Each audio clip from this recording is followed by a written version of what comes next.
as you try and interpret these scores, try and also remember two very clear points. The first, that even these cars, the Suzuki models, have come a long way from when the crash tests first began almost a decade ago.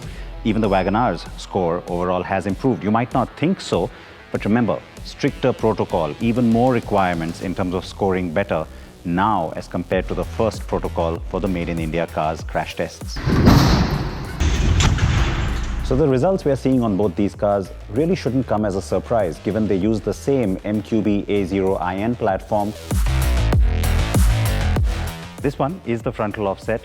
This, as you all know, is all about how much energy a car absorbs up front during a frontal collision.